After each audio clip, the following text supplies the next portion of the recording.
নমস্কার, education ground বাংলায় আপনাদের সকলকে স্বাগত। আমি আপনাদের সাথে বিশ্বজিৎ পাল। আশা করছি সকলেই ভালো রয়েছে।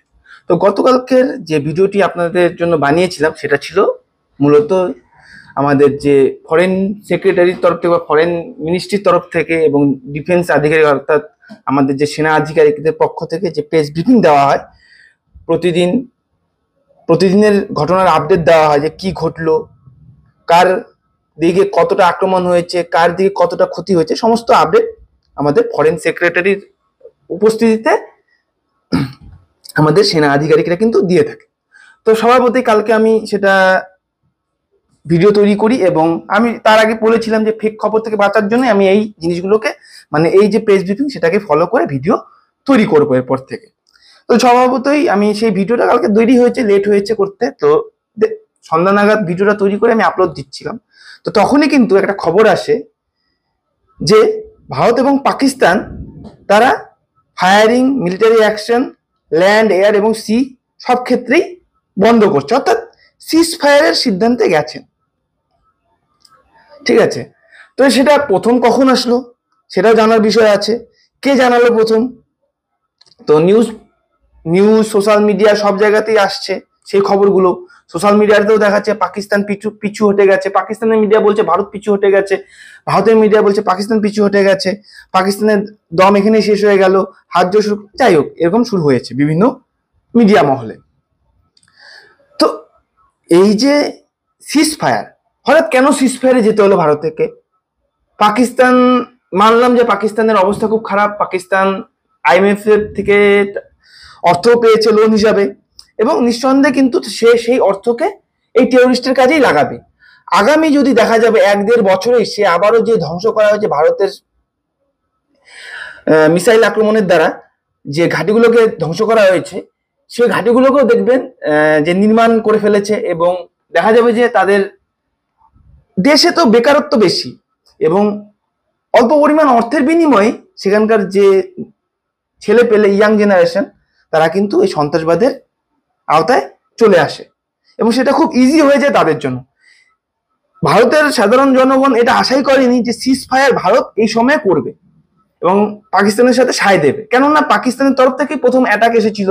সাধারণ মানুষ 26 জন পর্যটককে সন্ত্রাসবাদীরা নির্মমভাবে হত্যা করেছিল এবং তার প্রতিশোধ স্বরূপই তো ভারত রিটালিয়েট করেছিল, যে 9টি ঘাঁটিকে ধ্বংস করেছিল এবং তারপরে ড্রোন হামলা এই পক্ষ থেকে সেখানে ড্রোন হামলা এবং পাকিস্তানের পক্ষ থেকেও কিন্তু ভারতে ড্রোন হামলা করা হয়েছিল। যদিও পাকিস্তানের তরফ থেকে যে ড্রোন হামলা করা হয়েছিল সেটা কিন্তু আমাদের শক্তিশালী যে ডিফেন্স সিস্টেম S-400 তার মাধ্যমে বেশিরভাগটাই 90% মতনই ডিজলভ করা সম্ভব হয়েছে।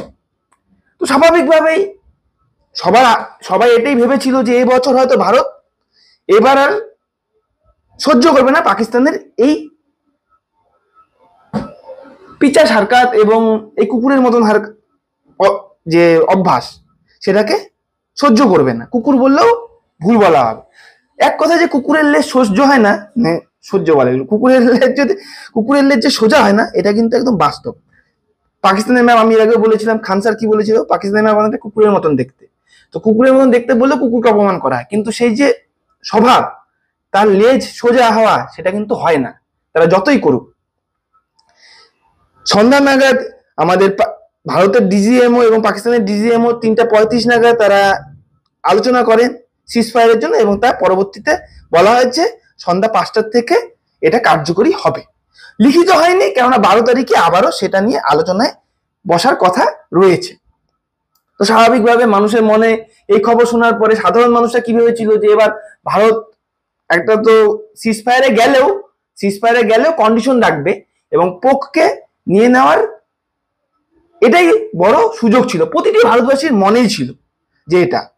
কিন্তু কোথাও যেন ভারতীয়দের মনে একটা হতাশার চিহ্ন, হতাশার ছাপ গতকাল সন্ধ্যার পর থেকে আসতে শুরু করে এবং সেখানে ইন্ডিয়া পাকিস্তান এই যে অ্যাগ্রি করে, বিভিন্ন নেটে, বিভিন্ন নিউজ মাধ্যমে, বিভিন্ন মিডিয়াতে কিন্তু এটা ছড়িয়েও যায় অল্প সময়ের মধ্যে। পাকিস্তানের ডিজিএমও ভারতের ডিজিএমও সাইন করে এবং 12 তারিখে কিন্তু আবারও এটা নিয়ে বৈঠকের কথা রয়েছে।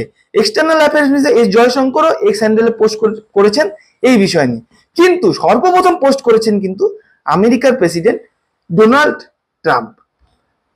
তিনি বলেছেন, after a long night of Tux mediated by the United States, I am pleased to announce that India and Pakistan have agreed to a full and immediate ceasefire. Congratulations to both countries on using common sense and great intelligence.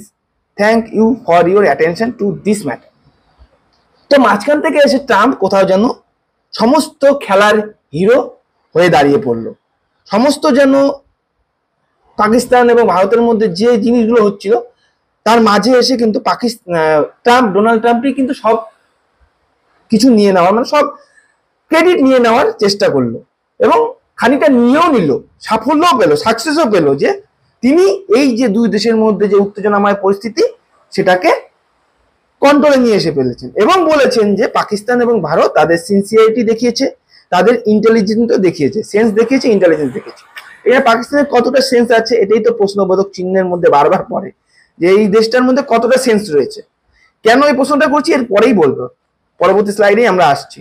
তো তিনি খুবই placed Bharat এবং পাকিস্তানের প্রতি যে তারা এই সিদ্ধান্তে এসেছে, এই সিজফায়ারে এসেছে, ইমিডিয়েট সিজফায়ার এবং ফুল সিজফায়ারে এসেছে এবং থ্যাঙ্কফুল তিনি বোথ কান্ট্রিকে থ্যাঙ্কফুল। এবং তিনি পরবর্তীতে আবারও বলেছেন যে এই তিনি দুই দেশের সাথে বাণিজ্য করতে চান, ব্যবসা করতে চান। দেখুন ট্রাম্পের তো একটাই উদ্দেশ্য, ট্রাম্প, জেডি ভান্স এরা বিজনেসম্যান লোক এবং তারা ব্যবসার কথাই চিন্তা করবে, ঠিক আছে। ওনারা যে প্রেসিডেন্ট, মার্কিন প্রেসিডেন্ট, সেটা কিন্তু তার আগে তারা বিজনেসম্যান, এটা কিন্তু বারংবার বলা হয় যে তারা শুধুই চাইবে যে তার সবার সাথে বিজনেস করতে।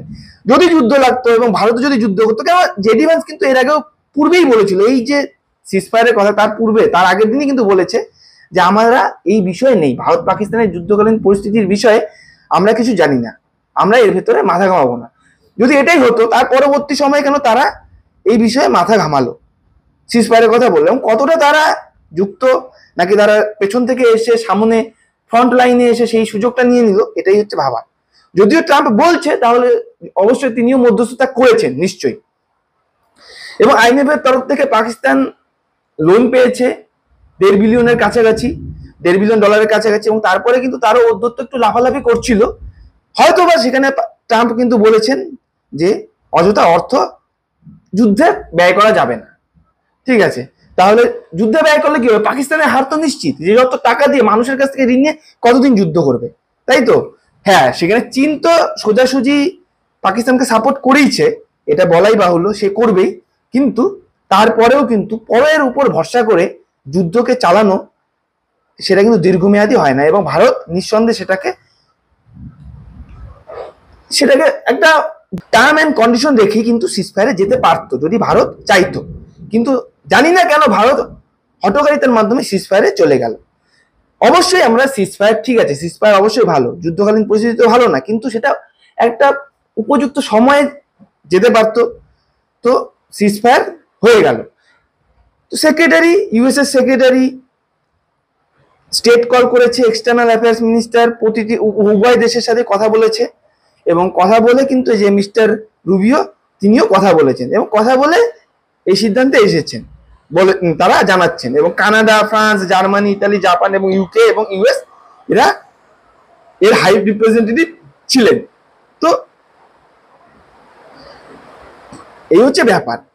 তো তারা কিন্তু, পাকিস্তান কিন্তু কোনো দিক দিয়েই ক্রেডিট নিতে পিছুপা হচ্ছেন না। এবং তার পরবর্তী সময়ে দেখা যাচ্ছে যে আমাদের যে ফরেন সেক্রেটারি রয়েছেন তিনি কিন্তু আসেন, প্রেস ব্রিফিং করেন এবং খুব শর্ট প্রেস ব্রিফিং এর মাধ্যমে কিন্তু বলে চলে যান, India Pakistan agree to ceasefire, শেষ ফরেন সেক্রেটারি বিক্রম মিস্ত্রি। এক কথায় তিনি বলে যান যে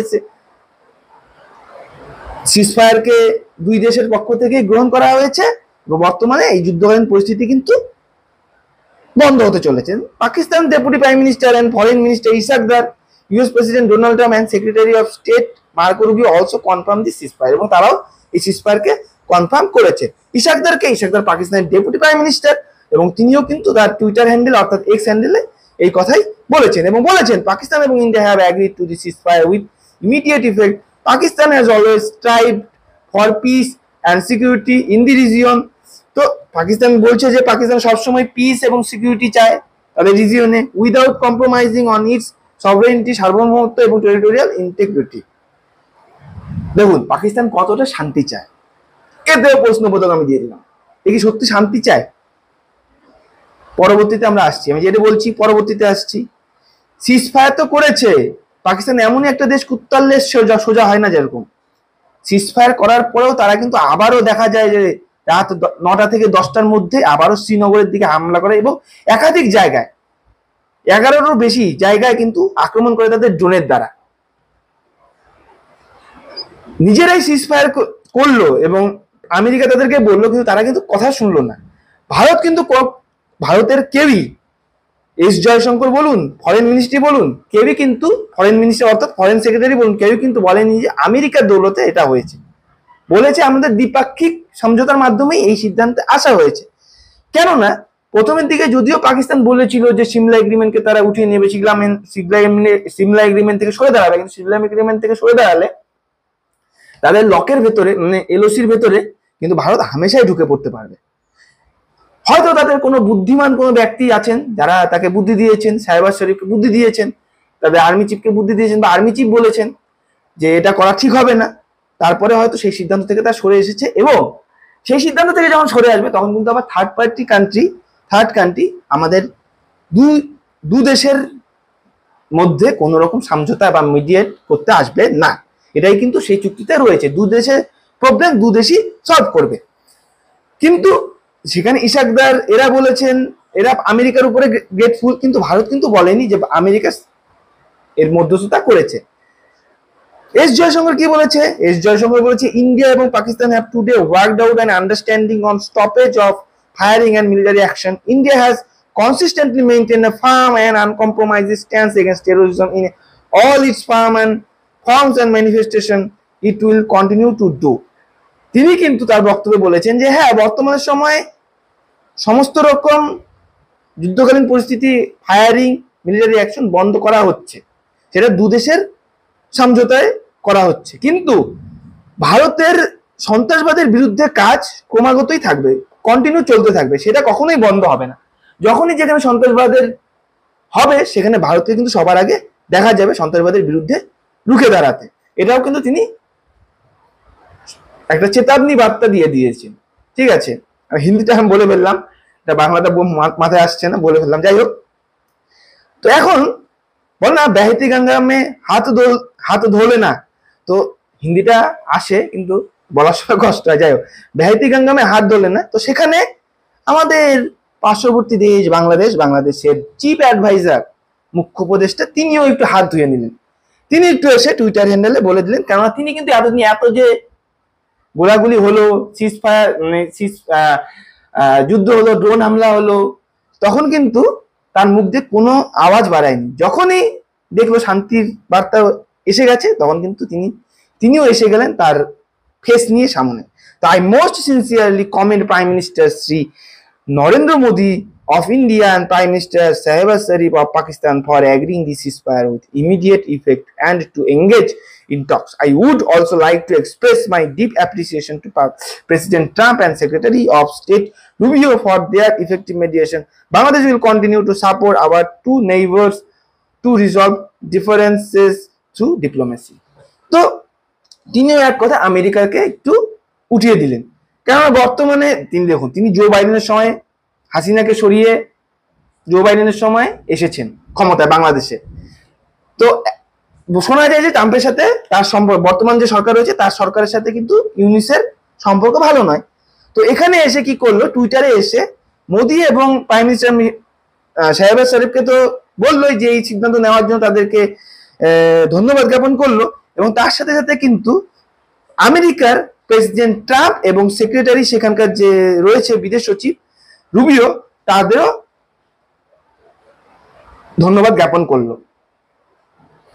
কিসের জন্য করলো? কি তারও দরকার রয়েছে আমেরিকার, কেননা যে কোনো সময় বাংলাদেশে কিন্তু হাওয়া আবারও বদল হতে পারে, এবং তখন কিন্তু তাকে গিয়ে আমেরিকাতেই থাকতে হবে, এবং আমেরিকাতে থাকতে হলে, এবং যদি বাংলাদেশেও উপদেষ্টা হিসাবে থাকতে হয়, এমন দেশ পাকিস্তানের সাথে এখন স্বাদ মেলাচ্ছে এবং চীনের সাথেও স্বাদ মেলাচ্ছে, তো এটাও একটা হচ্ছে ওই এর থেকে নিয়ে ওর থেকে নিয়েই চলা দেশ। তো ফলে কি হবে, ফলে দেখা যাবে যে সে চাইছে আমেরিকা তার পাশে একটু আসুক, তাহলে তার সুবিধা হবে। পরবর্তী সময় ইলেকশন হলেও সে সেখান থেকে ফান্ডিং পাবে। তো তিনি হয়তো বলা যায় যে চলমান গঙ্গায় হাত ধুয়ে নেওয়া, সেটা ধুয়ে নিল। তো এই বুড়োর কথা আর কি, এই হচ্ছে ব্যাপার। তো ইন্ডিয়া এবং পাকিস্তান সিজফায়ার আপডেটস পরবর্তী সময়ে আবার রাত 10টা-11টা নাগাদ আসে যে পাকিস্তান ভায়োলেট করেছে সিজফায়ার আন্ডারটেকিং অ্যালং জম্মু বর্ডারে, এবং বলা হচ্ছে যে শ্রীনগরেও সেই বোমবাড়ির তীব্র আওয়াজ শোনা গেছে, এবং সেটা কিন্তু উমর আবদুল্লাহ তার এক্স হ্যান্ডেলে লিখেছেন। ঠিক আছে, তো ইন্ডিয়া এবং পাকিস্তান যে আন্ডারস্ট্যান্ডিং এ গিয়েছিল সিজফায়ারের, তার প্রায় ঘন্টাখানেক পরে কিন্তু পাকিস্তান সিজফায়ার উল্লঙ্ঘন করেছে। এবং এমনই একটা নির্লজ্জ দেশ, সে চাচ্ছে যে 12 তারিখ পর্যন্ত আলোচনা আছে, 12 তারিখ আলোচনা করার প্রয়োজন রয়েছে। তার আগে তো লিখিত কোনো সিজফায়ারের এগ্রিমেন্ট হয়নি, তো তার আগে সে কিন্তু এই কার্যকলাপ করে যাচ্ছে। এখন কিন্তু ভারতের উচিত যে এই যে সিজফায়ারকে উল্লঙ্ঘন করলো, এটাকে হাতিয়ার করে পরবর্তী পরিস্থিতিকে দাঁড় করানো, পাক অকুপাইড কাশ্মীরকে নিজেদের হাতে নিয়ে নেওয়া। কারণ ওদিকে বালুচিস্তানও কিন্তু একটা দীর্ঘ আশায় ছিল, কিন্তু ভারতের এরকম স্ট্যান্ড সিজফায়ারে যাওয়া কোথাও যেন সমগ্র ভারতবাসীকেই একটা দ্বিধা সংকোচে ফেলে দিল বর্তমান সময়। হ্যাঁ, এই যে সিজফায়ারে যাওয়া, তার পরবর্তী সময় দেখা গেছে সোশ্যাল মিডিয়াতে কিন্তু ইন্দিরা গান্ধী, আমাদের যে প্রাইম মিনিস্টার ছিলেন, প্রাক্তন প্রাইম মিনিস্টার, যখন 71-এর যুদ্ধ হয়েছিল, সেই সে লৌহ নারী বলা হয়, তো তার কিন্তু ছবি দিয়ে তাকে নিয়ে পোস্ট করা হচ্ছে এবং ট্রেন্ডিংও করা হচ্ছে যে তিনি ছিলেন প্রকৃত প্রাইম মিনিস্টার, তার মতন এখনো কোনো প্রাইম মিনিস্টার হয়নি। এবং নরেন্দ্র মোদীকেও তুলনা করা হচ্ছে যে 56 ইঞ্চি ছাতি বলা হয়, কিন্তু কোথায় সেই 56 ইঞ্চি ছাতি? তিনি ট্রাম্পের কথায় কেন সবকিছু মেনে নিলেন? তো এরকম সোশ্যাল মিডিয়াতে আসছে। এখন তার পরবর্তী সময়ে সিজফায়ারকে উল্লঙ্ঘন করাও হয়েছে। এখন সেই সুযোগটা যদি ভারত এখন কাজে না লাগাতে পারে, এবং ভারত যদি বারংবারই ভাবে যে ডিফেন্সে কাজ করবে এবং ফার্স্ট অ্যাটাক নীতিকে কার্যকরী করবে না, হ্যাঁ আমরা তো বরাবরই ফার্স্ট অ্যাটাক করা হয় না ভারতের তরফ থেকে, ঠিক আছে, সেখান থেকে তো সিজফায়ার করা হয়েছে, তাহলে এখন এর উপযুক্ত জবাব দেওয়া উচিত। তাছাড়াও গতকালকেই যে আমরা প্রেস ব্রিফিং এ বলা হয়েছিল আমাদের সেনা আধিকারিকদের দ্বারা, যে পাকিস্তানের একাধিক প্রায় যে বেসমেন্ট গুলো ছিল, এয়ারবেস গুলো ছিল, সেগুলোকে বেশিরভাগ গুলোকে কিন্তু ধ্বংস করতে সমর্থ হয়েছে ভারতের তরফ থেকে। যদিও পাকিস্তান সেগুলো কখনোই স্বীকার করবে না। পাকিস্তানের তরফ থেকে অনেক ফেক নিউজ এসেছে, আমরা ভিডিও দিয়ে টাইম স্ট্যাম্প দিয়েও কিন্তু সেগুলোকে প্রমাণস্বরূপ দিয়ে দেওয়া হয়েছে যে তারা কোনো কিছুই প্রায় বেশিরভাগ ধ্বংস করতে ব্যর্থ হয়েছে। যদিও তারাই কিন্তু ড্রোন হামলা অনেকটাই করেছে, কালকেও ড্রোন হামলা করেছে, কিন্তু ব্যর্থ হয়েছে। তো ভারত এবং পাকিস্তান যে আন্ডারস্ট্যান্ডিং এ গিয়েছিল, সেখানে মিলিটারি অ্যাকশন বন্ধ হয়ে গিয়েছে। ফরেন সেক্রেটারি বিক্রম মিস্ত্রি এটাই বলেছিল যে পাকিস্তান হ্যাজ রিপিটেডলি ভায়োলেট, এবং তিনি বলেন যে পাকিস্তান তারপরেও সেই ভায়োলেশন করছে সিজফায়ারে, এবং that is Indian arm force are giving the adequate and appropriate response to this attack. তো ভারত কি করছে? খালি রেসপন্স দিচ্ছে, ডিফেন্স করছে, সেগুলোকে ধ্বংস করছে, কিন্তু ভারতের তরফ থেকে অ্যাটাক হয়েছে, কিন্তু সেই অ্যাটাকটা কিন্তু এখন মনে হচ্ছে এর কিন্তু অ্যাটাকটা আরো তীব্র হওয়া উচিত। এবং তীব্র হওয়া উচিত কি, আমাদের যে পিওকে রয়েছে, পাক অকুপাইড কাশ্মীর, সেটাকেও এটা এখনই নেওয়ার সুযোগ ছিল, খুব হাই টাইম ছিল এটাই। এর পরবর্তী সময়ে আর কত বছরে আসবে সেটা কিন্তু বলাই খুব ভালো, প্রশ্নবোধক চিহ্ন, বলার মধ্যে প্রশ্নবোধক চিহ্ন বলছি আমি। তো সেটা কবে আসবে আবার, সেটা কিন্তু এখনো নিশ্চিত নয়। এবং এই সুযোগগুলোকে কাজে লাগিয়ে ভারতের এই পক্ষে নিয়ে নেওয়া উচিত ছিল, কিন্তু তারা কিন্তু করতে পারেনি, এবং বলছে যে অ্যাডাকুয়েট এন্ড অ্যাপ্রোপ্রিয়েট রেসপন্স দিয়েছে, ভারতের তরফ থেকে দেওয়া হয়েছে। তো জানি না পরবর্তী সময়ে ভারতের তরফ থেকে কি ডিসিশন নেওয়া হচ্ছে, কি নেওয়া হবে, শর্ত কি রাখা হবে কিনা। কারণ এতদিনের যে যুদ্ধ ছিল, ভারতের তরফ থেকে তাদের পাকিস্তানের ভিতরে ঢুকে যুদ্ধ করা হয়েছিল, লড়াই করা হয়েছিল, ধ্বংস করা হয়েছিল, কিন্তু আমাদের পাক অকুপাইড কাশ্মীরকে নেওয়ার রকম কোনো কিন্তু পরিকল্পনা করা হয়নি, যতটুকু বোঝা গেল। In a late night media briefing, mister Mishra called upon Pakistan to take appropriate steps to address this violation and deal with the situation with seriousness and responsibility. তো পরবর্তীতে প্রেস ব্রিফিং এ মিস্টার মিশ্রা পাকিস্তানকে বলে পাকিস্তানকে লক্ষ্য করে পাকিস্তানকে দেখিয়ে বলেছেন যে এইরকম অ্যাপ্রোপ্রিয়েট স্টেপস যেটা এই ভায়োলেশন করে, সিরিয়াসনেস এবং রেসপন্সিবিলিটি রয়েছে এই ব্যাপারে ঘটনাতে, এবং ভারত সেটার ব্যবস্থা করছে। তো কি হচ্ছে সেটা কিন্তু বলাই বাহুল্য। ওমর আবদুল্লাহ, যিনি কাশ্মীরের চিফ মিনিস্টার, তিনিও কিন্তু তার টুইটার হ্যান্ডেলে বলেছেন যে কি হচ্ছে এটা কি সিজফায়ার হয়েছে?